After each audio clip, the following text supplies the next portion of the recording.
দুর্গাপুরের Mayabazar new market সংলগ্ন ৩৬ ও ৩৭ নম্বর ওয়ার্ডের সংযোগকারী রাস্তার বেহাল দশা নিয়ে ক্ষোভ ছিল দীর্ঘদিনের। অল্প বৃষ্টিতেই জল জমে সমস্যায় পড়তেন ব্যবসায়ী ও বাসিন্দারা। প্রচারে এসে বিধায়ক লক্ষণ ঘোড়ই সমাধানের আশ্বাস দিয়েছিলেন।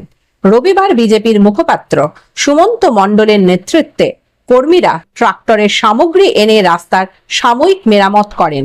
স্থানীয়দের দাবি, এতে কিছুটা হলেও স্বস্তি মিলবে।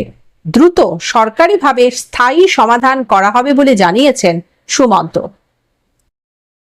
অনেক কাস্টমার আসছিল, রাস্তা যাওয়ার ফুল প্রবলেম হয়েছিল। ওই প্রবলেমটা আমাদের অনেকটা সেফ হয়েছিল। লক্ষণদা কথা দিয়েছিল যে এটা আমরা সমাধান করে দেবো। হ্যাঁ, আসার পর আমাদের ক্ষমতা আসার পর করে দেবো। কিন্তু আজকে সুমনদা এসে এটা করে দিয়েছি, লক্ষণদা এসে করে দিয়েছে। এটি আমাদের অনেক ধন্যবাদ লক্ষণদাকে জানাই, সুমনদাকে জানাই। মন থেকে আনন্দ হয়েছে।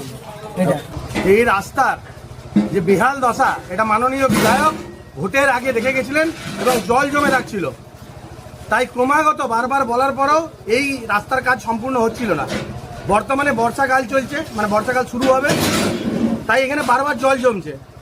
মাননীয় বিধায়ক লক্ষণচন্দ্র ঘোড়ই মহাশয়ের নির্দেশে আমরা এই রাস্তার কাজ আজকে কিছুটা করলাম, মানে সাময়িকভাবে স্বস্তি দিলাম সাধারণ মানুষকে। এখানে একটা শক্ত ছাই ফেলে এই রাস্তাটাকে উঁচু করা হলো যাতে জলটা না জমে।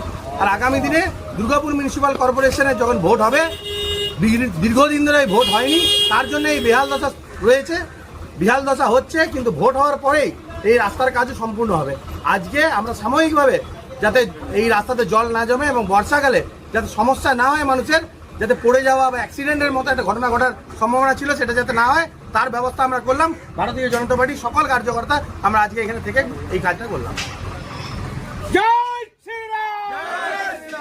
জয় শ্রীরাম! লক্ষণদা জিন্দাবাদ!